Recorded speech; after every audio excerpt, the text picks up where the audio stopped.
Colleagues and I have lined up for you this afternoon. Brian Muraru will be my colleague on the sign language interpretation. My name is Bentroy Njue.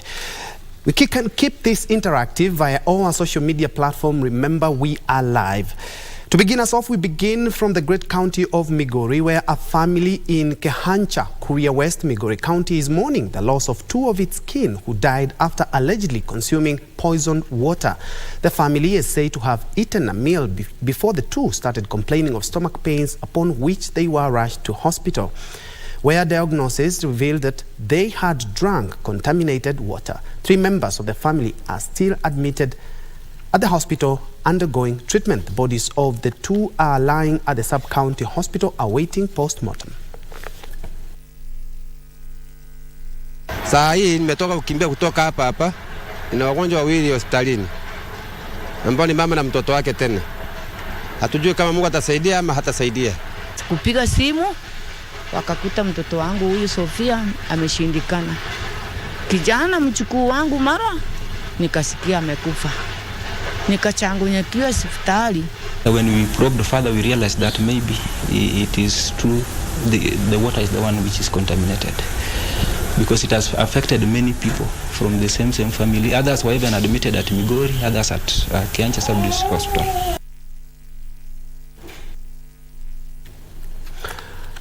And from Migori County, we now cross over to the Senate, where the Senate Ad Hoc Committee that is investigating the Shakahola mess is currently having a sitting. The Danson Mungatana-led committee is currently having a sitting. Let's first of all cross over to Parliament. And my colleague Abdulaziz Hashim is currently on standby. Good afternoon, Hashim, and kindly bring us up to speed with the latest from the Senate.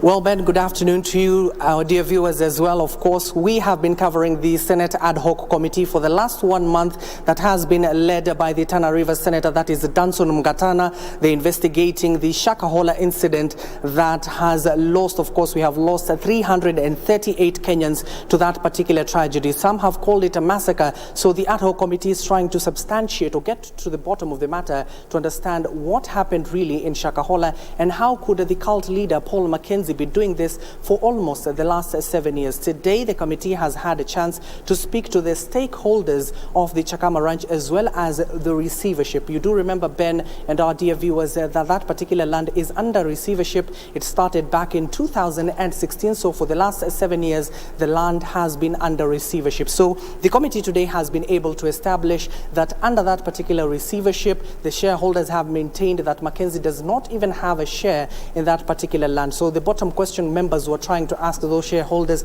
then why has Mackenzie been operating in that particular land? Of course, the legal counsel representing the shareholders have maintained that Mackenzie was a squatter in that particular land, which the committee said they went to that particular Shakahola forest in Chakama Ranch earlier this particular month and they did not see those quarters. So the question is, where were those quarters from? And of course, joining me this particular afternoon is the chair of the Ad Hoc Committee, that is the Tana River Senator Danson Mungatana. Chair, thank you so much for joining KBC Channel 1.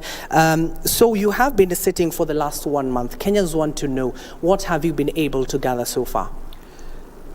Oh, first of all, we want to take this opportunity as the Senate Committee to say very sorry to the families and citizens of this republic who have lost their loved ones and who have also been affected indirectly or directly by the happenings that took place in Shakahola. What we have been able to discover so far is that the gentleman known as Paul Mackenzie actually did not go through any form of religious training. The gentleman was able to open a church, and the gentleman was a former taxi driver, and he was able to open a church, register it, but the returns for his church have not been up to date. We have also been able to establish from the government that he, apart from not filing returns, there were various infractions of the regulations or the certificate of registration that required him to do so. At the end, they suspended his work as a religious officer, and he has also been charged in court, as we all know, with various offenses, including first it was offenses that dealt with him teaching against children going to school, and now it is more serious offenses where there are suspicions that he was involved through his indoctrination and radicalization of the deaths that occurred, either directly or indirectly. Mm-hmm. The matters are still pending in court, and we believe that justice will be served. Okay. We have also uncovered that religious organizations, which we have been able to talk to, are insisting very much that there must be self-regulations on churches and on all religious organizations. They believe that that is a way that will help to solve problems such as this going forward. But we have also had representations from victims and other people, civil society organizations, who also believe differently, that the hand of government must be felt, and that when someone has been given a certificate to operate an organization that is faith-based, they must be able to file returns, and if they are not, then that operation must be suspended. They must teach religion that is not a threat to public security, and where there is a threat to public security, these people must be arrested and charged as appropriate. There have been also very strong suggestions that we should consider as a Senate to create laws that will punish religious crimes, because they seem to be specialized kind of crimes, in the sense that they are not ordinary crimes. When someone says that he's going to starve to death so that he can go and meet his maker, and he is actually starving himself, who started that? Is there a special crime in the penal code that says we can prosecute such a person, or how do we deal with this kind of offenses? So some of those recommendations have kept on coming. There were allegations that the gentleman owned 800 acres of land in Shakahola. It has come out that the owners of the ranch, Chakama Ranching Company Limited, have come out to say, we don't know this person. He was not even a squatter in that place. We are not aware about him. And then the official receiver comes and has also told us that the land was in their hands as official receiver. So in keeping with the Insolvency Act 18 of 2015, Section 444, it would mean that this land was under government control. Then what was government? Where was government? Like Kenyans are asking.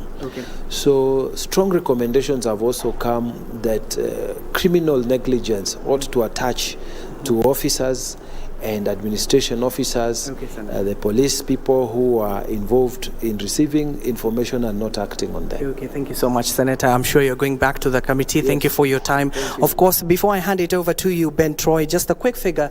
The phase 5 of the exhumation, we do anticipate it will start next week. Of course, we do know that the government has been able to exhume 338 bodies, and of course, we do anticipate the chief pathologist, that is Johansen Odor, to continue with, of course, collecting the DNA to substantiate who are those people who are exhumed from that particular land. For now, of course, we'll duly inform our viewers in our subsequent bulletins. Back to you, Troy.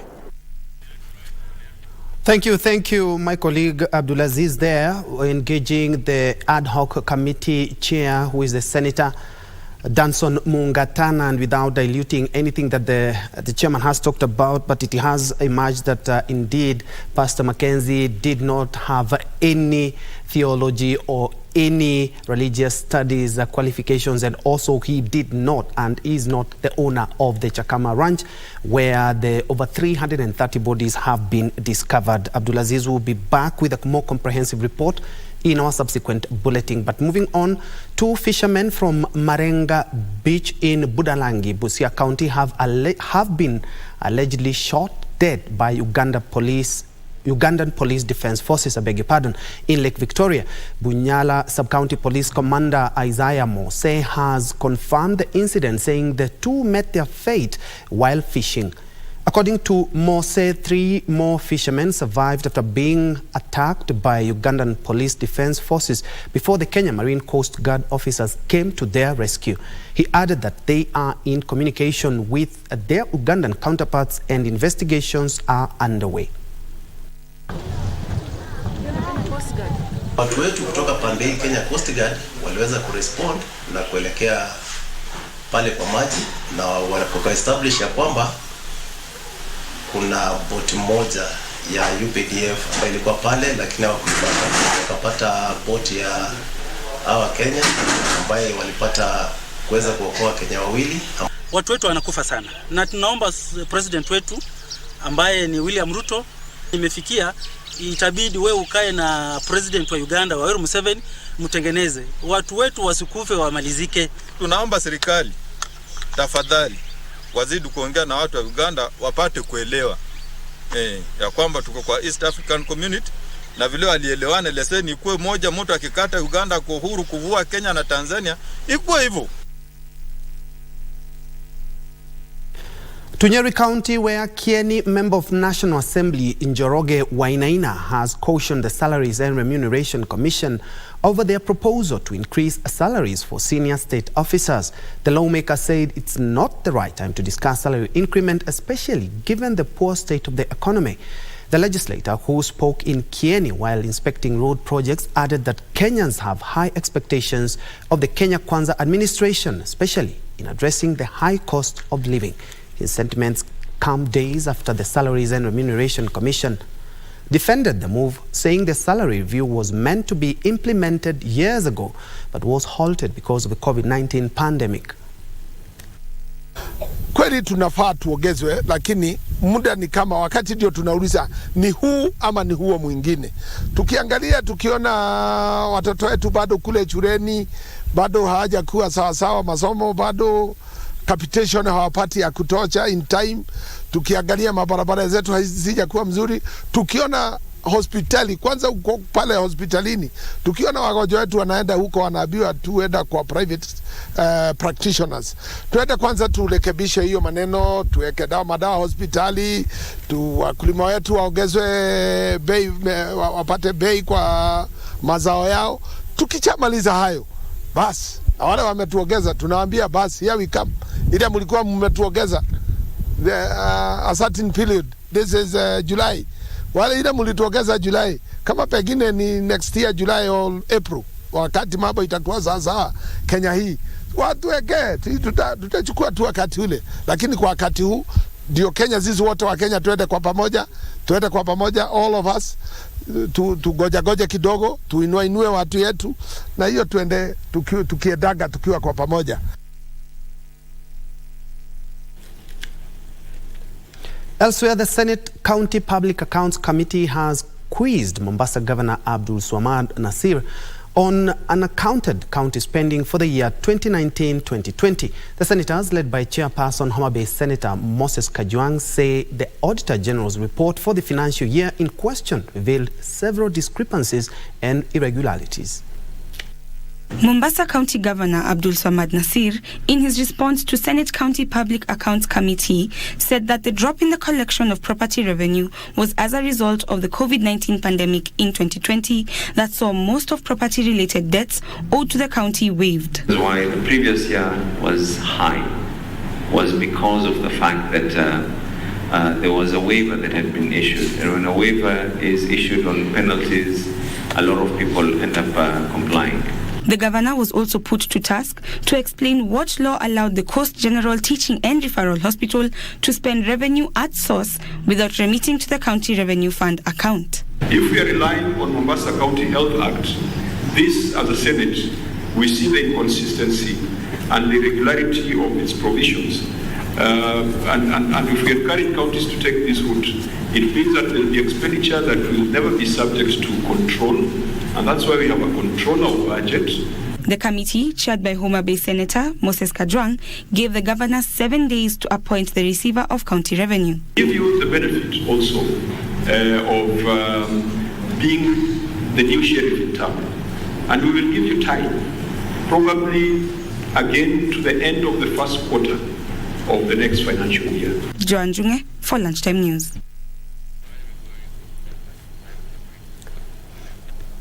In other news, Migori County is losing 60 million shillings annually to ghost workers, according to an audit on the payroll conducted by the Institute of Professional Human Resource Management. The audit revealed that the county is paying 607 non-existent workers, and the county secretary, Oscar Olima, wants the newly inaugurated board to deal with the issue decisively. Last year, the consultancy report commissioned by Governor Ochilo Ayako indicated that the county had employed 427 casual workers, although the number was 1,034, indicating 607 ghost workers. The report was handed to Caleb Opondi, the new public service management and devolution executive, with a directive to strictly implement its recommendations. This is an issue that we need to look at as a county government. It is an issue that we need to address. Speaking during an inaugural meeting with the new board members, Migori County Secretary Oscar Olima said the issue of ghost workers was a priority and action must be taken on those culpable. This board will task itself with the cleaning up any excesses or any irregularities within the public service.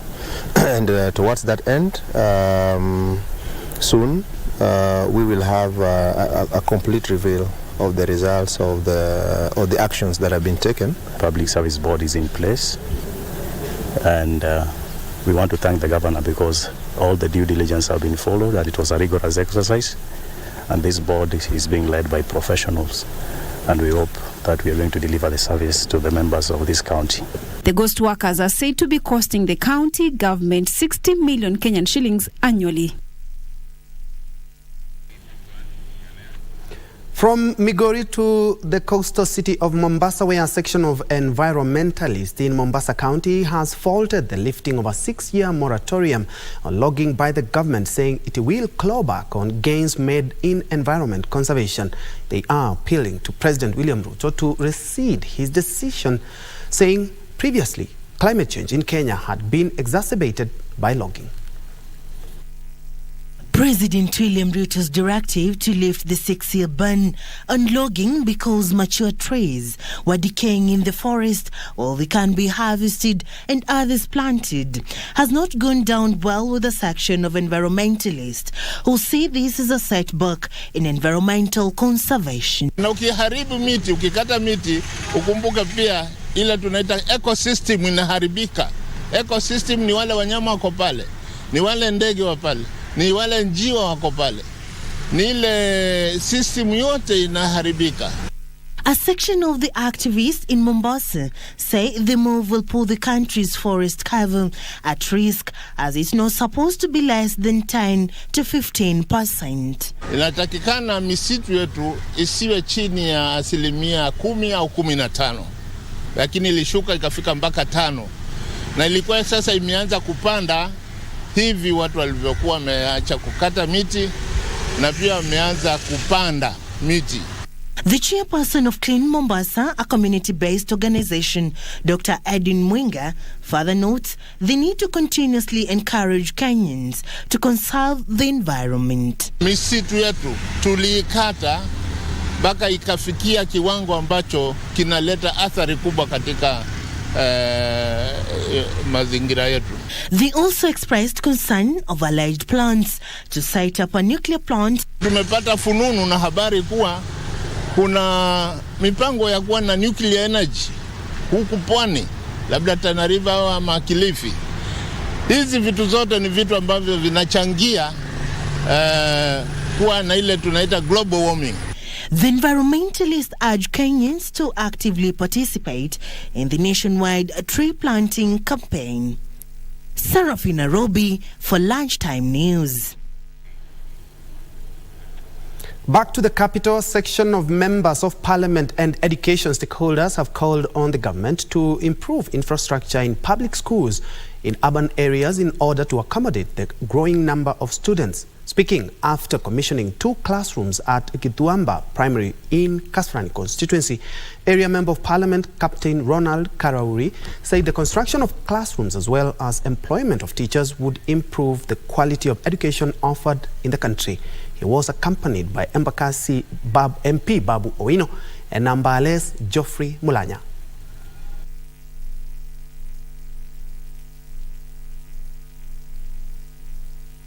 The congestion is at such a level. The recommendation is 1 teacher for every 50 students. We had gotten to a point where in every classroom we are approaching close to 200 students. And it's a common problem actually in Nairobi schools. I want to commend the president. The last time we were launching the kitchen in Roysambu, he allocated funds outside the CDF to construct more classrooms in Nairobi, because this need is actually really felt in Nairobi, in the urban areas rather than in the rural areas. So I will also support that project, and with my CDF I pledge to build many more classrooms in my constituency, because it's a very severe need here in Kasarani. The JSS Junior Secondary School that we've been talking about is more of a failed project, because you find that 1 teacher is trained to take at most 2 subjects or less. But you find that this teacher is taking at least 8 subjects, which means that they are taking 8 subjects or more. So the government should have actually prepared sufficiently before enrolling this junior secondary school, because we are using our students, our children as control experiment.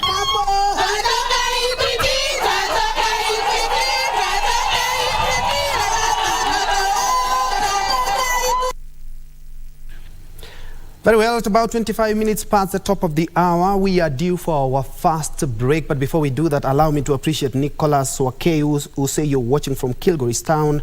We also have Dumaneno Stokins. You say you are tuned in. Bege Melon, you're also tuned in. So let's have that quick break. We'll be right back. There's still business and also sports.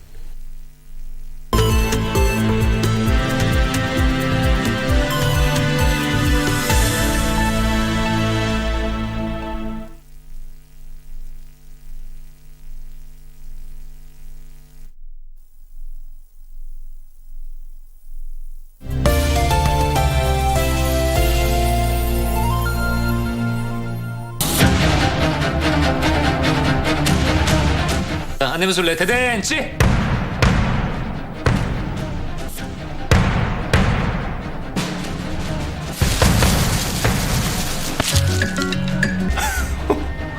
아니 그럼 편하게 대해주세요. 너 밥 한 끼 같이 먹었다고 어설프게 손 놓고 그러지 마. 촌스럽다 야 너. 뭡니까? 네, 대검 중수부 부패관리 내사팀입니다. 그래서요? 부정 인력 채용 및 청탁 혐의로 압수수색 나왔습니다.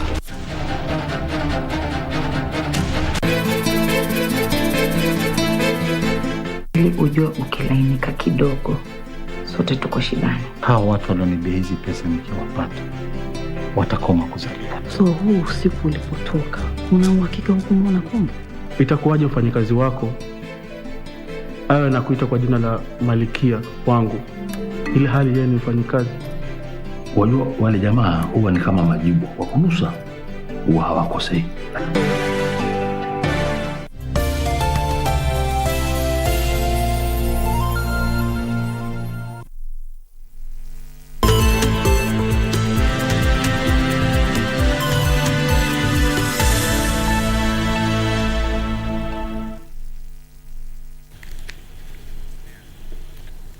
Welcome back to Lunchtime News. Moving on, Kilifi County government has begun paying its community health volunteers monthly stipends. This is after the county assembly approved a bill seeking to enhance universal health coverage. The community health volunteers have welcomed the move, saying it will boost their morale and positively impact health service delivery. Kilifi County CEC for Health and Sanitation Services Peter Morogo said the community health volunteers will in 2 weeks' time receive National Health Insurance Fund coverage for themselves and their families. Tutawai mkutano na mtapewa kadi zenu. Tutakuwa mnaweza kwenda kwa hospitali yoyote upewe matibabu. Hii ni kutambua kazi yenu ambao mnafanya. Ikiwa mnahamasisha watu kuhusu afya, si lazima nyinyi tuangalie afya yenu. Community health volunteers who have been providing services free of charge have welcomed the monthly stipend, saying it will help them deal with the harsh economic times. Tulikuwa tunapata shida sana iwapo kama family member wako mmoja ni ameshikwa na maradhi na vile hatuna kazi tegemezi sana biashara ndogo ndogo na saa nyingine biashara pia haziendi vizuri, inabidi saa nyingine unapata hali nyingine ngumu ikiwa pengine mwana family member wako ni mgonjwa na hujui utamsaidia vipi. Basi imekuwa ni msaada kwetu na hiyo inanipatia furaha kwa sababu najua hata ninapogonjeka kuna kitu ambacho naweza kitumia bila kuhangaika. They spoke at Soyosoy in Watamu during the open defecation-free celebrations. Watamu and the bus wards are among the areas that have achieved 100% construction and use of the toilets. Yusufar reporting for Lunchtime News. And still on health, over 700 residents of Samburu County have benefited from free enrollment in the National Health Insurance Fund, NHIF, that will allow them to access medical services at hospitals in the county. The initiative, launched by the county women representative Pauline Lenguris, is meant to scale up access to health services in the county. A section of Samburu County residents have lauded the launch of a health insurance initiative by the county's woman representative that saw 700 residents registered as members of the National Health Insurance Fund. Residents lamented that health services had become too expensive, restricting most of them from accessing proper medical care. Mara mingi tukigonjeka hatuendi hospitali. Hasa tukiwa maskini, unajua ukienda hospitali unahitajika kulipa. So unaamua kukaa nyumbani kwa sababu una la kufanya. Samburu Women Representative Pauline Lenguris said that the registered members can access free medical services in any preferred hospital within the county. Ninajua ni wafugaji mara mingi tuko na shida kwa sababu hawana pesa ya access healthcare services, lakini kutokana na program ambayo tumelaunch leo, niko na hakika hawa kina mama pamoja na watoto na wasee wakiwa na mahitaji ya afya wanaenda ku walk to any facility, watapata matibabu in and outpatient services. Today our exercise here is to register members who have been enrolled through universal healthcare through the office of the women rep. And then we have registered 770 members today. She said more members will be registered in the program in phases. For Lunchtime News, I am Teresa Mutai. Now, the government has been urged to incorporate Sustainable Development Goals, SDGs, into the school curriculum. According to the former Makueni Governor, Professor Kivutha Kibwana, this will enable the country to achieve the 2063 goals with ease.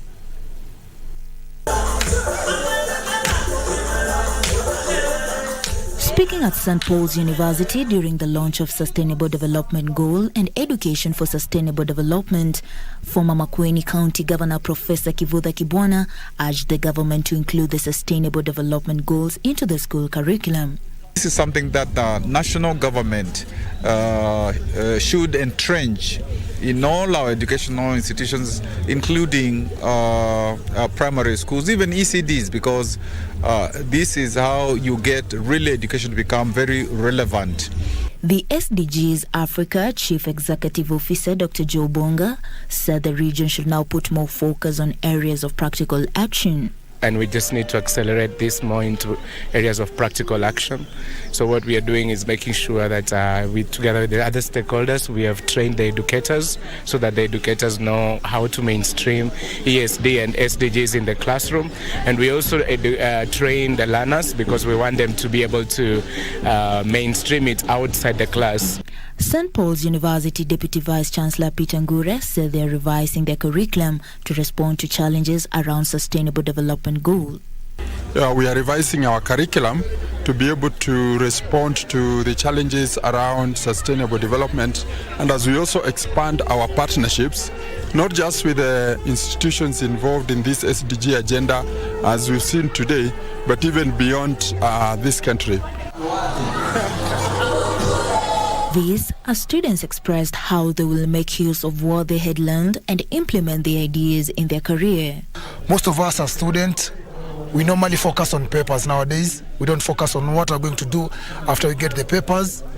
But ESD is preparing us for the future, and it's also preparing us to be our bosses even before we get job employments. Most of youth, they have ideas, but they don't have a platform where the idea will be maybe aired out. Through the SDG, our idea as youth can be easily aired, and we can easily get somewhere to be attached to. Pauline Nasimil for Lunchtime News.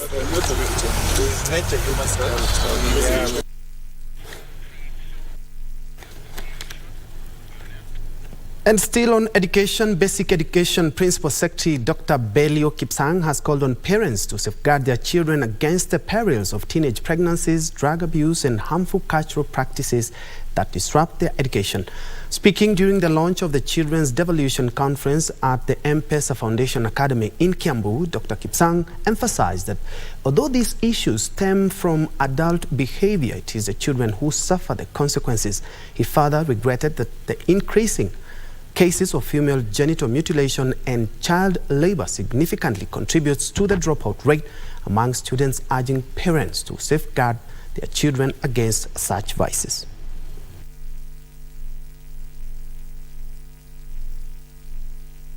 FGM that our children go through, it's not children who practice FGM. It is adults who practice FGM. If we want to stop it today, it is us as adults to stop it. I urge our children not to do anything that harms another child, including bullying in our schools, including any violence towards other children.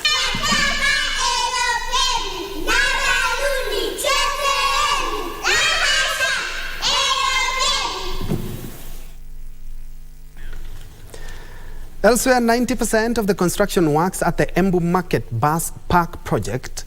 The move has been celebrated across the board, with the women terming it as a much-needed boost to the clamor for equality in job opportunities. Embu Deputy Governor Kiambu County, while lauding the contractor, said the construction works on the facility is currently at 30%, only 2 weeks after the project commenced. The women who have benefited are undertaking construction, masonry and mixing concrete on site.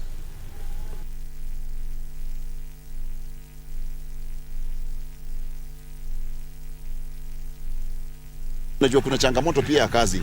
Ajira imekuwa ni shinda kabisa. Na sisi tumesema lazima tupatie vijana wetu pia nafasi katika mijengo.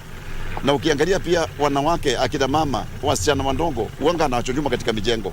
Kwa hivyo katika ile hali ya gender balance and equity, tumesema lazima tushirikishe wasichana wetu pia pate ajira, angalau wapate chakula pia kama watu wengine.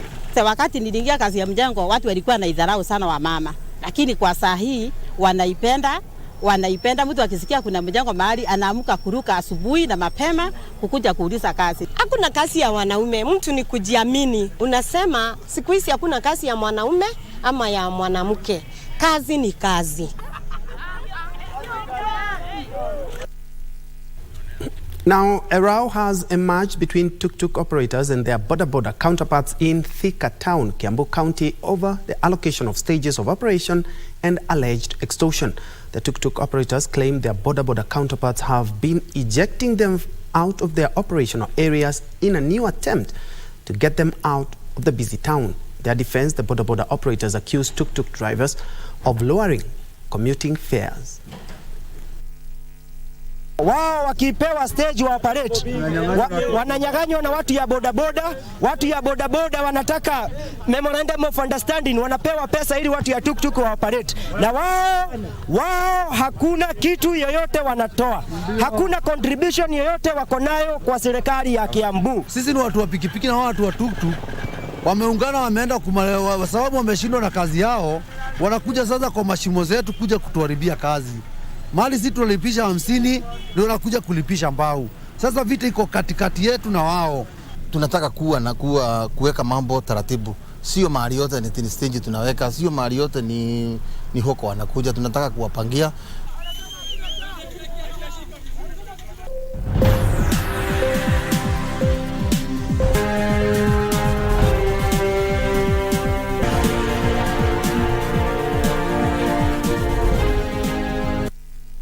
Let's now shift our focus to matters business, where East African Community and Regional Development Cabinet Secretary Rebecca Miano has pitched Kenya's business opportunities to United Kingdom investors. Miano told the investors to capitalize on Kenya as a launch pad to the East Africa community, which has a market of more than 300 million people.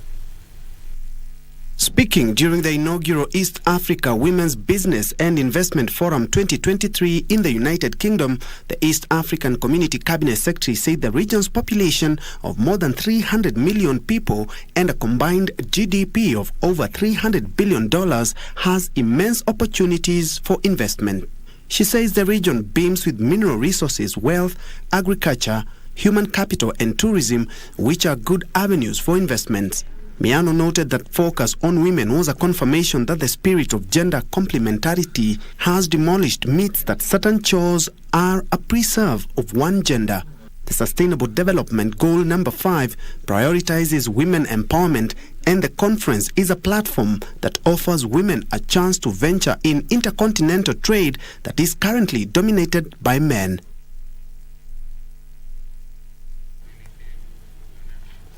Now, tourism industry players should capitalize on the Swahili culture to diversify products ahead of the International Swahili Day set to be marked this Friday. Tourism Cabinet Secretary Penina Malonza said there is need to find innovative ways to tap into the growing number of those keen on the Kiswahili language and culture.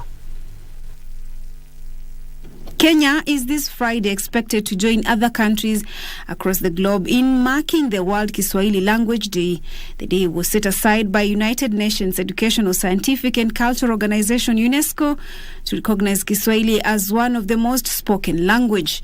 In an exclusive interview with Kenya Broadcasting Corporation, Tourism Cabinet Secretary Penina Malonza has challenged hospitality industry players to be innovative in diversifying tourism products. Mtu akija hapa Kenya na ni maneno mawili tu tuliyoyatumia na imekita misisi kila mahali. Hata ukienda Europa utapata watu wanasema hakuna matata.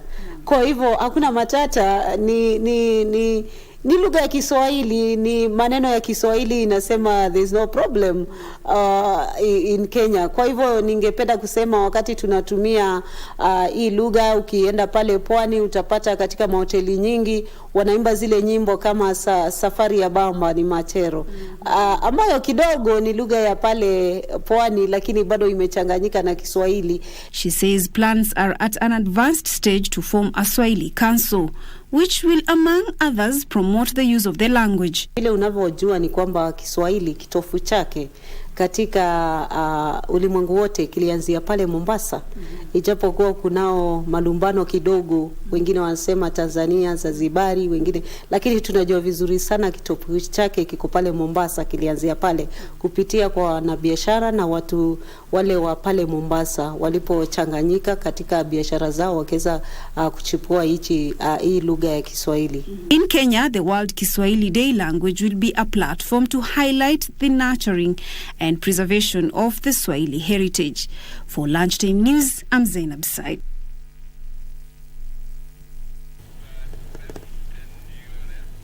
And still on the same, this coming Friday, KBC Channel 1 will be having some special Swahili programs. So usikose. Elsewhere, licensed scrap metal dealers in Kakamega County are decrying increased cases of vandalism, which they blame on proliferation of the value chain by unscrupulous dealers after the lifting of the ban on the purchase and sale of scrap metal.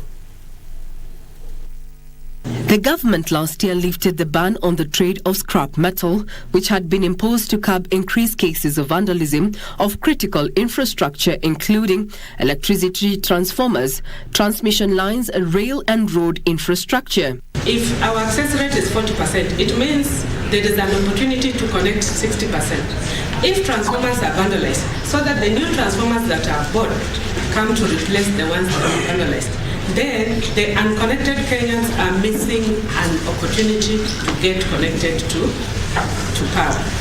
And now, cases of vandalism have increased, at least according to licensed scrap metal dealers in Kakamega County. If you go the way it is going, you are giving the government an opportunity to do what was done last year. Because we have been told the damage is heavy. So that we don't need to keep mpaka tuna employ security to guard scrap. And then we should be doing something else. The traders want relevant authorities to take responsibility and address the issue of licensing. Wale wanafanya kazi, wale wadogo, kuna the medium na kuna wale wanafanya hii kazi kiwango kikubwa kidogo. So it has been categorized. Ndio kusudi ni muhimu ya kwamba kila mfanyabiashara lazima ajiandikishe, ndio ijulikane wewe una deal na what kind of scrap metal, na ikiwa hiyo imepatikana kwamba you are dealing with the classes which you are not entered, sasa hiyo nayo utakuwa umevunja sheria. Regina Manyara reporting for Lunchtime News. Moving on, Kiambu County government has rolled out an economic empowerment program that will see the devolved unit providing families with chicks to promote poultry production. The program mainly targets women and people with disabilities.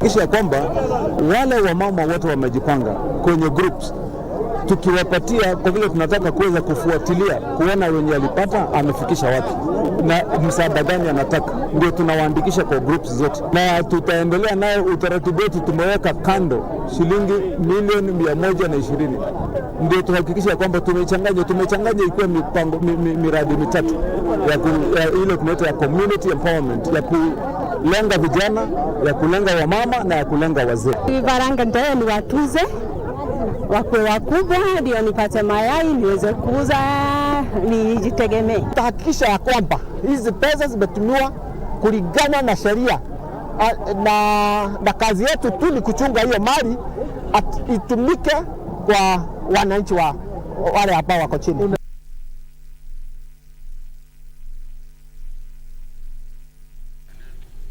Now, communities living around plantations and indigenous forests have been enrolled to a community-based organization dubbed Community Forest Association, CFA, where they enjoy 12 user rights. The rights include grazing, beekeeping, fisheries, firewood, pruning rights, ecotourism, and plantation establishment and livelihood improvement schemes. Our reporter, Frederick Palsayo, toured plantations in Elgeyo Marakwet, Uasin Gishu and Trans Nzoia counties and established that the plantation establishment and livelihood improvement scheme PELIS as the most beneficial user right. Here is the second part of the report. Plantation Establishment and Livelihood Improvement Scheme, PELIS, is a forest governance by Kenya Forest Service that was introduced after enactment of the Forest Act of 2005 in a bid to help increase forest cover and restore degraded forests in the country. It's a program within Kenya Forest Service, within our forest management, that basically identifies that communities have a need We in Kenya Forest Service have a need. It's not possible for us to go it alone when it comes to plantation establishment. Since its introduction, more than 5,000 plantations are being restored annually. Every year we are supposed to clear 5,000 hectares, and 5,000 will have been cleared the previous year and the other year. So we normally around 15,000 hectares. The scheme has presented a silver platter to water catchment adjacent communities. Imenisaidia, hakuna njaa nyumbani tena, watu wanapata chakula tele. Kulima tukipanda miche, tukipanda miti na pia tukipanda chakula vyakula vyetu. Wame benefit kwa sababu ile chakula itatolewa inamsaidia watoto waende shule na kujikimu kimaisha. Watoto wetu sasa hawasomi hizi shule za hapa. Tunapeleka at least watoto shule ile ya maana kidogo kwa sababu umetoa vitu zako kwa shamba, unauza na unapeleka mtoto shule. The joint group members have been equipped with reforestation and restocking skills as the Environment Champions Agency raises the seedlings in the nurseries while the community assists in planting and taking care of them. Nimejifunza mambo ya kutunza miti na kuchunga. Kama kutakuwa na nafasi ya kupanda miti, ile miti ambayo tumeipanda, community wanachunga. Apart from taking part in protection, the Community Forest Association members also provide surveillance to forest rangers. So mara nyingi tunawapatia information ya mtu yeyote ambaye labda anafanya kazi ambaye hairuhusiwi kwa misitu, labda kuchoma makaa ama kukata miti. The CFAs have scouts to provide backup to foresters and rangers in going green. Scout wa CFA wamekuwa kusaidia sisi ni ku collect intelligence. Kutembea huku na kuhakikisha kwamba msitu umelindwa vizuri na wanaleta hiyo ripoti. Sisi kazi yetu kubwa ni kuwapa reports jinsi msitu inavyokuwa. As the attainment of 30% recover by 2030 is in its earnest, the forest rangers have resulted in using technology in monitoring and global positioning systems, GPS, of endangered species in the forest. So wanatumia hiyo mambo ya GPS, wanatutumia. So tukitoka pale at least tunalocate mali, tutajua ni mali wapi tunapata. Human-based approaches which include negotiations, peaceful barazas, family unity, protection monitoring and advocacy, as well as interactions have been very instrumental in ensuring upward trajectory of tree cover. Through CFA wakiwa mkutano yao, tunaenda wote kama in charge, forester, wale tunapewa nafasi, tunawafunza. So tunaona hiyo inawasaidia. So far, more than 146,000 hectares are under plantations, while natural forests occupy more than 2.5 million hectares. Even as we left Saboti Forest in Trans Nzoia County, we were all convinced that protection for natural regeneration and enrichment planting, coupled with collaboration between the Kenya Forest Service and the community, are very key in conserving of forest in the country. Reporting from Saboti Forest, I am Frederick Parsayo for KBC Channel 1.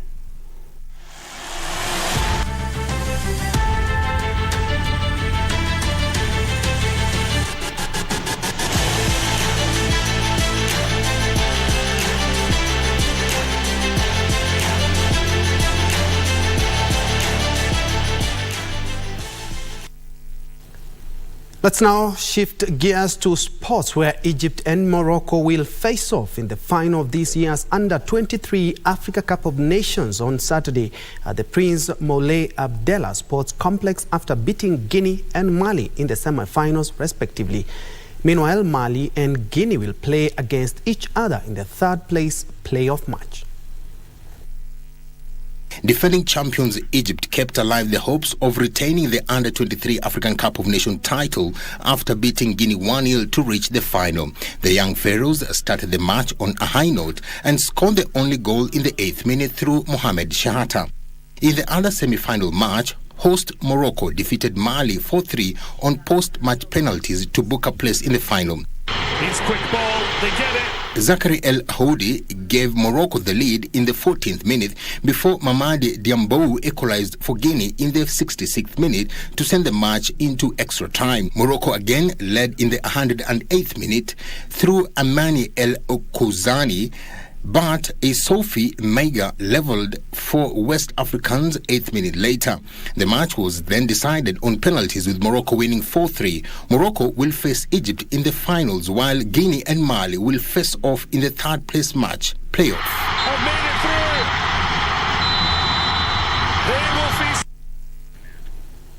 And two-time champion Andy Murray is through to the second round of the 2023 Wimbledon tennis tournament after beating compatriot Ryan Peniston.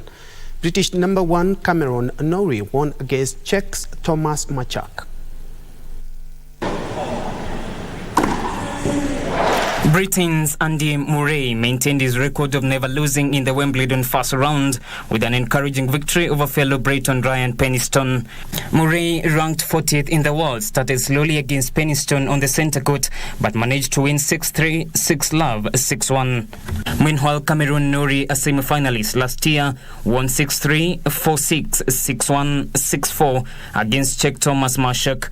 Norrie will now play the winner between America Christopher Eubanks and Brazil's Thiago Monteiro, while Murray will face the winner between Stefano Tsitsipas of Greece and Austrian Dominic Thiem in the next round. It still had to come up with something special.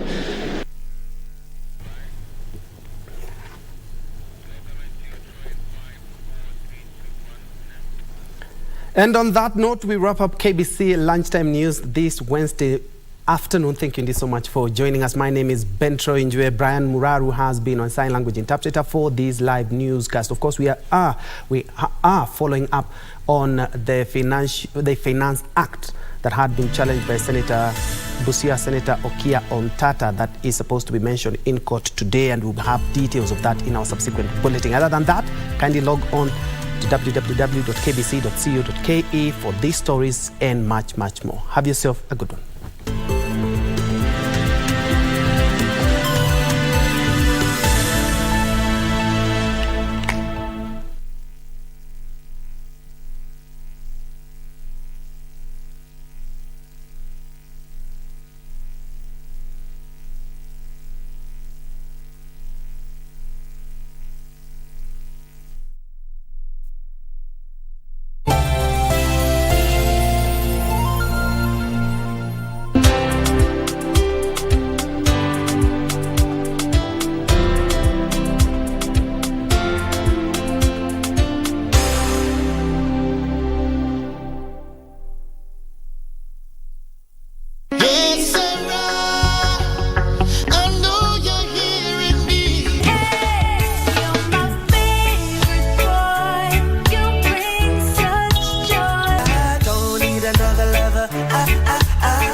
Shikamoo wakubwa wangu na wadogo wangu, natumai ya mjambo tangu wiki iliyopita tulipokuwa pamoja. Ni wiki nyingine tunakutana katika kipindi tunachokienzi cha mkulima. Kipindi kinachotujuza mengi kuhusu mbinu tofauti za kilimo na teknolojia zinazoimarisha afya. Kama ada, mie ni wenu Frederick Mbadha. Karibu. Nyama ni tamu na pia maziwa. Ili mifugo wako kufaidi jinsi unavyotaka, ni vyema kuwatunza vizuri. Lishe bora ni kati ya matunzi mazuri ya mifugo. Bi Priska ni mkufunzi na mfugaji wa ng'ombe wa maziwa. Naye hii leo alitudokezea kuhusu lishe bora haswa kwa ng'ombe wa maziwa. Karibu maeneo ya Nakuru, tuelimishwe. Bi Priska ni muuzaji na mkufunzi wa vyakula na lishe ya mifugo. Kazi hii alianza kwa kutokana na mapenzi ya kupenda ufugaji haswa ng'ombe wa maziwa. Nilianza na kuuza chakula ya nyasi aina ya hay, na baadaye nikawa nimeona ya kwamba kuna uhitaji mwingi wa vyakula aina vingine kuhusiana na vile nchi yetu sasa hivi vyakula vya maduka vimeweza kuwa na bei ghali sana. So nikaweza kuwa na hiyo wazo ya kufikiria ya kwamba je, ni nini ingine ambayo tungeweza kuipatia mifugo yetu ili ikaweze kuwa na yale madini ambayo yangepata kutokana na vitu ambavyo tunaweza kuvipanda kwa shamba. Kitu cha maana ambacho ng'ombe inahitaji zaidi ama mifugo ni aina ya protein.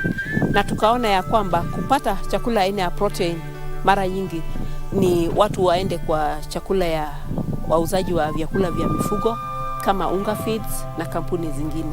Lakini ikaonekana ya kwamba kulingana na wakati huu wa sasa na uchumi vile umeenda, kaonekana ya kwamba vyakula hivyo vya mifugo ambavyo vinauzwa kwa maduka bei yake ni ghali sana ikilinganishwa na gharama ya utoaji wa maziwa. Na pia kulingana na bei ya maziwa tukaona ya kwamba wakulima wengi wanaacha ufugaji kwa ajili ya hiyo bei.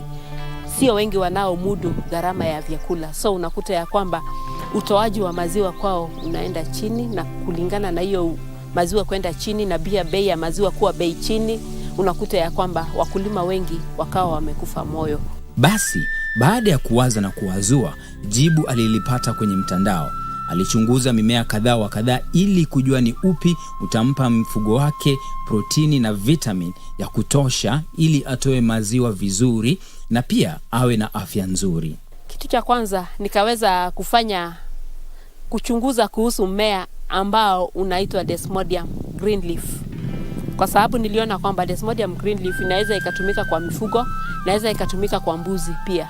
Na nikaona ya kwamba hapo nikiweza kuanza na hiyo, at least inaweza ikanisaidia na inaweza ikaleta mabadiliko katika shamba langu. Mmea wa pili aliyouchunguza ni nyasi aina ya Bracharia. Nyasi hii huwa na kiwango cha juu cha protini. Kuna aina 3 za nyasi hii. Bracharia ni aina ya nyasi ambaye inakuwa, lakini unakuta ya kwamba protein yake, content yake iko juu ukilinganisha na mimea zile zingine. So nikatamani sana kupanda hiyo aina ya Bracharia, na nilipojaribu kupanda Bracharia kuna aina 3, kuna Mlato 1, kuna Mlato 2 na kuna Titus. So nilipojaribu kupanda nikaona ya kwamba eneo letu la Nakuru mmea ambao unafaa zaidi ni aina ya Mlato 1. Pia nikaona ya kwamba huo mmea wa Bracharia pia unashikilia udongo, hauwezi ukaachilia mchanga, na nikaona pia inafaa katika nchi ambazo ni mamilima kwa sababu inasaidia mmomonyoko wa udongo, na pia inasaidia pia kwa ajili ya ufugaji. So nilipomaliza upande wa Bracharia nikaonelea nipande Bracharia 1. So hiyo ndio nilianzia kupanda zikiwa na Desmodium. Mbali na aina ya mimea aliyovumbua kwenye mtandao, nyasi aina ya Napier ya Kakamega tu ni moja wazo alizokuwa akipanda. Lakini nyasi hii ilimpa changamoto nyingi, kwani inashambuliwa sana na wadudu na magonjwa kwa wingi. Katika pitapita zake akasikia kuhusu aina ya nyasi ya Pakchog 1 ama Super Napier. Nikaweza kuona kwamba hiyo Super Napier imeweza kunisaidia sana, kwa sababu Super Napier unapopanda kwa muda wa siku 45 tayari unaweza ukalisha mifugo wako, na unakuta ya kwamba protein content yake ni kuanzia 18 na Napier ya kawaida unapata ni 7. So unakuta ya kwamba protein ya Super Napier iko juu sana, na pia ushagaji, digestibility, yani ile kushagwa. Ng'ombe inapokula Super Napier unakuta ya kwamba inashagwa kwa muda mfupi sana na inaweza kuingia kwa mwili wa ng'ombe. Nilipolisha ng'ombe yangu Super Napier kwa muda, kwa sababu Super Napier yenye niko naye nimepanda siku 45 tu iliyopita na tayari nishaanza kulishia ng'ombe yangu. Lakini kwa huo muda mfupi ambao nimeulishia nikaona mabadiliko sana, kwa sababu niliona ng'ombe imeongeza kwa uzito, na pia nikakuta ya kwamba utoaji wa maziwa umeweza kubadilika. Na pia nikakuta ya kwamba ninapolisha hizo chakula, unapokata baada ya siku 3 unakuta ya kwamba tayari ishakuwa imeanza kuchibuka tena. So unakuta ya kwamba especially kwa watu ambao wako na shamba ndogo, unakuta ya kwamba hiyo mmea ni mmea ambao unaweza ukawasaidia sana. Ni nzuri kwa wale watu ambao ni wafugaji wa mashamba ndogo ndogo, kwa sababu ijapokuwa umepanda sehemu ndogo, inaweza ikakupatia vyakula vingi. Kwa kawaida Super Napier ukipanda ekari moja inaweza ikakupatia hadi tani 200 kwa mwaka, na unaweza ukavuna kila baada ya siku 45. So unakuta ya kwamba uvunaji wake hiyo baada ya miezi 2 ama 3 ni ya maana sana, kwa sababu mtu wa kawaida uwezi ukapata mmea ambao unakuwa katika hiyo hali na pia inaleta chakula. Si kiwango cha protini tu kinachofanya nyasi hii ya Super Napier kupendeza. Kwa kila kijiti ama cutting moja unayopanda, mmea huu hutoa vijiti vingine vidogo ama splits karibu 130, hivyo kupata lishe nyingi kwa sehemu ndogo ya shamba. Super Napier unapopanda, kwa sababu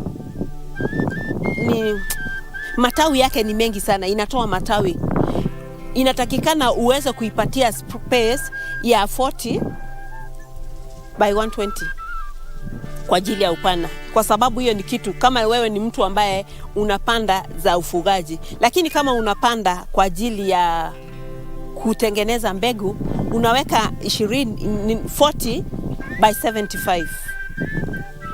Upana wa mstari kwa mstari ni 75. Lakini sasa kutoka mmea mmoja hadi mmea mwingine unaweka 40. Na unakuta ya kwamba kwa muda wa miezi 3 utakuta kwamba hiyo mimea itakuwa imeshikana, imekuwa ni laini moja, kwa sababu kukua kwake na kuzaana, yani the multiplication of that thing, inazaa kwa wingi, na unakuta ya kwamba kwa muda mchache sana huo mmea utakuwa umeshikana na utakuwa umekupatia mazao mengi sana. Kila mmea ama nyasi huwa na virutubishi mbalimbali kwa mfugo, hivyo si vibaya kuchanganya aina mbalimbali unapolisha ng'ombe wako. Kila mmea uko na mambo zake, iko na virutubishi zake, iko na nutrients zake ama lishe zake. So unakuta ya kwamba kile kitu ambacho Desmodium kiko nacho sio kitu ambacho Super Napier iko nacho, ijapokuwa unakuta ya kwamba iko katika hali tofauti tofauti. Kuna ingine ambayo iko na za juu na kuna zingine ambazo ziko na za chini. Na pia unakuta ya kwamba kulingana na vile ng'ombe inakula, inategemea na ladha pia. Kuna zingine ambazo ukiipatia unakuta ya kwamba inaipenda kuikula kwa wingi sana, lakini sasa kulingana na uzito wake ama ile nutrients ambayo ziko nazo, inakubidi unaikata ikue kidogo sana. Tunaweza tukasema ya kwamba hata katika vyakula vyetu ambavyo tunavitumia nyumbani, uwezi ukatumia ugali peke yake. At least ni vizuri utachanganya na vitu zingine ndio hiyo ugali ikaweze kuteremka. So hata katika mimea ama mifugo zetu ni vizuri uweze kuzichanganyia nayo iweze kupata hiyo ladha ya vyakula. Ili kupanda mimea shambani, wakulima wengi eneo hili hutegemea sana kuhifadhi maji ya mvua, kwani kisima kina gharama sana kwa mkulima mmoja kuchimba. Tunahakikisha ya kwamba maji yote ya mvua ambayo inanyesha, tunahakikisha ya kwamba tunahifadhi hiyo maji, na ndio inatusaidia kwa ajili ya ufugaji na hata unyunyizaji. Pia unakuta ya kwamba kuna wengi ambao wako na pans ama wamechimba mahali ambapo wanaweza wakaweka karatasi ya lining na wakaweza kuchukua hiyo maji ya mvua. Pia kuna hiyo njia ambayo pia mtu unaweza ukahifadhi hiyo maji kwa kutumia kuchimba bwawa na kuweka karatasi ya nylon ili ikaweze kuchukua hiyo maji ya mvua. Lakini unapojaribu kuona gharama ya kuchimba na pia kununua hiyo karatasi, sio wengi wanaofikia hiyo kiwango, kwa sababu yahitaji fedha nyingi sana. Maji ambayo nimeyahifadhi,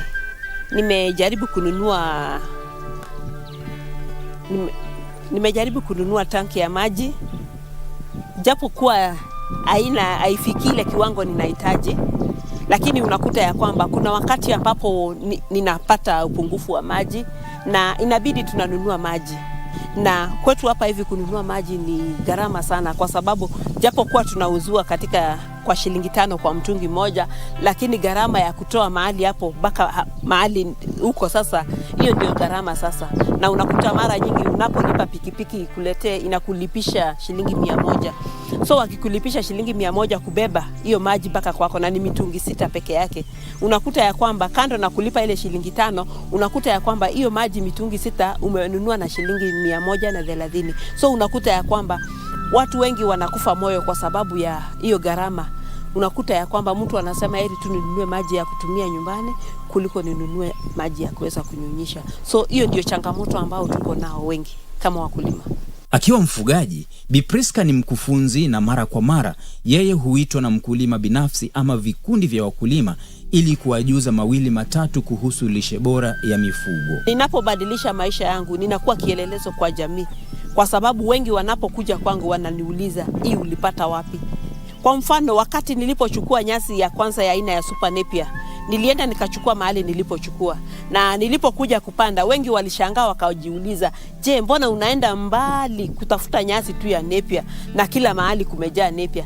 Lakini baada ya muda wa mwezi mmoja, wengi walikuja kwangu na wakaanza kutamani kuniambia kwamba hiyo nyasi ni nzuri sana. Na so ikafikia kiwango cha kwamba imegeuka ikakuwa sehemu ya biashara yangu, kwa sababu wengi wanataka niwagawie hiyo ambao nimezipanda. Na so imenifanya nikaona ya kwamba kumbe ni vizuri unapofanya jambo jema inakuwa na impact na community. Inaweza kuguza mtu, inaweza ikabadilisha maisha ya jirani yako. Jirani yako anapokuona aone kitu kizuri kutoka kwako. Na kila wakati taa ikiwakishwa inawekwa kwa mlima, haiwekwi kwenye chini ya meza. So unapowakisha taa ina attract attention. So whenever you do something good, unapofanya kitu kizuri, wenye wamekusunguka wanatamani kujua ni nini. Mtu hata anapokuja kwangu, at least ninahakikisha ya kwamba anapotoka nimemwambia mambo mawili kuhusu Super Napier. Nimemwambia enda upande, hata kama hauna nafasi ya kupanda, kitu kama Desmodium mnaweza panda ipande kwa fence na itumike kulisha. Nikaambia ya kwamba kitu kama Sesbania pia unaweza panda hata kwa shamba ya mahindi, kwa sababu ina virutubisho na haikuli shamba ya mahindi. So unakuta ya kwamba mtu anapochukua moja na anaenda kupanda, unakuta ya kwamba kesho yeye ataambia jirani yake na jirani yake ataambia jirani yake, na unakuta ya kwamba hiyo kitu inaenea kwa community na unakuwa impact kwa community. Licha ya ujuzi na maarifa anayo, bado amepungukiwa mahali padogo ambapo humrudisha nyuma kidogo. Tuseme kwangu sasa, changamoto yangu sasa ninaona ya kwamba, tuseme sasa kwa upande wa shamba, mimi kwa shamba yangu ni ndogo sana. Na kwa sababu shamba yangu ni 1/4 acre, na ningependa sana at least niwe na shamba yenye ninaweza nikapanda, nikiweza kuwa na kama eka moja nipande hizo vitu zote. Niwe na kama 1/4 acre niweke Super Napier, nichukue sehemu nyingine niweke Bracharia, sehemu nyingine niweke hiyo. So unakuta changamoto ambayo iko nyingi ni bei ya hizo mbegu. Mbegu mara nyingi bei yake ni ghali sana, na unakuta ya kwamba jamii nyingi hawawezi wakajimudu kuweza kupata hizo mbegu. So nilipokuwa nikijaribu kuangalia, wengi wakawa wananiuliza, unalisha nini ng'ombe yako? Mbona ng'ombe yako inakaa healthy throughout? Hata wakati wa ukame yetu tunahesabu mabafu, lakini yako inakaa tu ikiwa healthy. So ikawa ninawaambia kwamba mimi nimepanda chakula. Wananiambia, unawezaje kupanda chakula ya ng'ombe na ilahali shamba yako ni 1/4? Ni shamba ndogo sana. Nikawaambia kwamba kuna aina ya chakula ambacho ukiweza kupanda, hata ukitumia kiasi kidogo, iko na zile kivitu ambavyo ng'ombe inahitaji katika mwili wake. Bei ya mbegu na mashamba madogo sio changamoto pekee kama vile Bi Priska anavyotusimulia. Ukosefu wa ujuzi na maarifa katika nyanja hii ya kilimo, haswa ufugaji, ni tatizo lingine. Pia wengi wanakosa knowledge. Tunaona pengine tungekuwa na field officers wengi ambao wanaweza kufunza wakulima hasa waweze kupanda hizo vitu na pia kufuatilia. So unakuta kwa mara nyingi wengi wanahitaji, lakini sasa unakuta kwa sababu mimi mwenyewe niko mmoja, ninaona ya kwamba at least nikiweza kupiga hatua, niwe na knowledge, at least ninaweza nikawapatia zaidi, kwa sababu wanahitaji zaidi kutoka kwangu. So inahitaji mimi mwenyewe nikule zaidi ndio niweze kuwapatia zaidi, nijifunze zaidi ndio niweze kuwafunza. Kazi kwenu watafiti na Wizara ya Kilimo, na kwa pamoja tutainua uchumi wetu kwa kuwa na mazao tele shambani. Natumai umemsikia mkufunzi wetu hii leo. Kama tu binadamu, ng'ombe hufurahishwa na lishe kadha wa kadha ikichanganywa kwa pamoja ama mara kwa mara. Usiwalishe tu nyasi kila kuchwao, siku nenda siku kuja. Kwa nyasi zinazokuwa kwa haraka na kustahimili magonjwa na wadudu, jaribu aina hii ya Super Napier. Basi mimi nitapata kopo la maji, lakini usibanduke, nitarejea tujadili mengi zaidi katika nyanja hii ya kilimo. Usibanduke.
Karibu tena mpenzi mtazamaji wa KBC Channel 1 na shukran kwa kuendelea kutizama Mkulima, kipindi kinachokujuza jinsi ya kufanya kilimo biashara. Silage ni njia mojawapo ya kuhifadhi chakula cha mifugo kwa ajili ya siku zijazo. Nayo ikitengezwa na kuhifadhiwa vizuri, unaweza ukaitumia hadi kwa muda wa miaka 3. Basi leo tutajuzwa jinsi ya kutengeza silage ya juu ya ardhi, au ukipenda above the ground silage, kwa kutumia mfuko wa lailoni. Hebu tazama. Tunatumia mashini ya kukata ndipo tuweza kuweka kwa silage.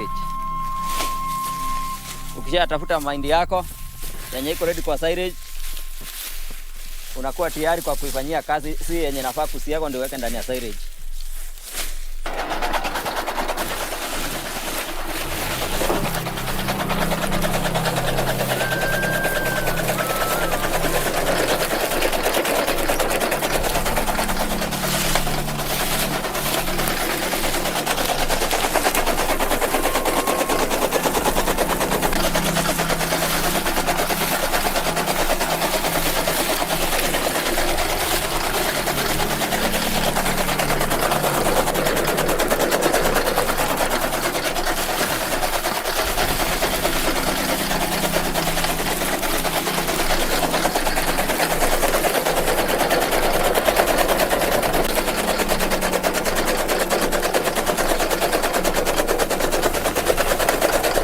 Huenda ukadhani tunajiandaa kupelekea ng'ombe lishe kwa kuikatakata vipande vidogo kwa kutumia hii mashine. Mashine hii inaitwa chef cutter, nayo hutumiwa kukatia mifugo chakula. Hivyo hujanoa, lakini leo iko na kazi tofauti kabisa.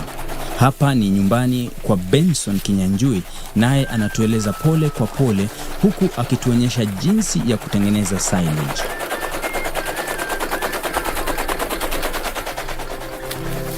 Mbali na mashine hii, unahitaji mahindi machanga, yale bado hayajakauka kwani bado yana vitamini.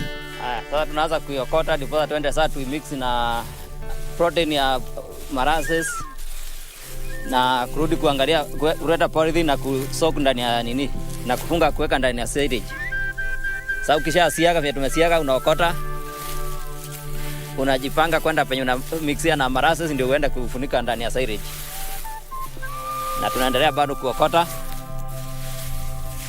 ndio tuweze kupreserve chakula tisi ya kutosha kwa ya mifugo yetu kukura.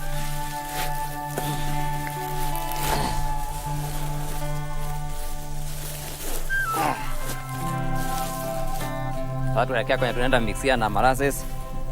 Kwa sababu chakula chetu leo ama silage yetu si ya kuchimbiwa mchangani ama kwa ardhi, lazima tutumie mfuko wa lailoni ili tutie chakula ndani. Sasa tunaenda kwa sasa hali ya kwenda kupreserve chakula, na tunatumia karatasi ya nylon ya polythene, karatasi ambaye ndani yake ni mfuko yenye utazaweka, unafungua unaweka tu chakula ndani, ikiwa inakaa kama hivi mfuko ndani. Sasa then hii karatasi watu wanunua ikiwa mrefu kwa roll. Ikifika wakati tunaanza kuweka chakula, huwa tunakata pa 3 meters urefu. Ndipo wakati umeshamaliza kukata, una preserve chakula yako ndani ya 2 meters and a half. Half meter inakuja pale ya kufungia upande ya juu ya kichwa after kuweka. Half meter inaenda upande ya chini ya kwenye nasimamia upande ya chini. Na tunatumia kamba ya nylon.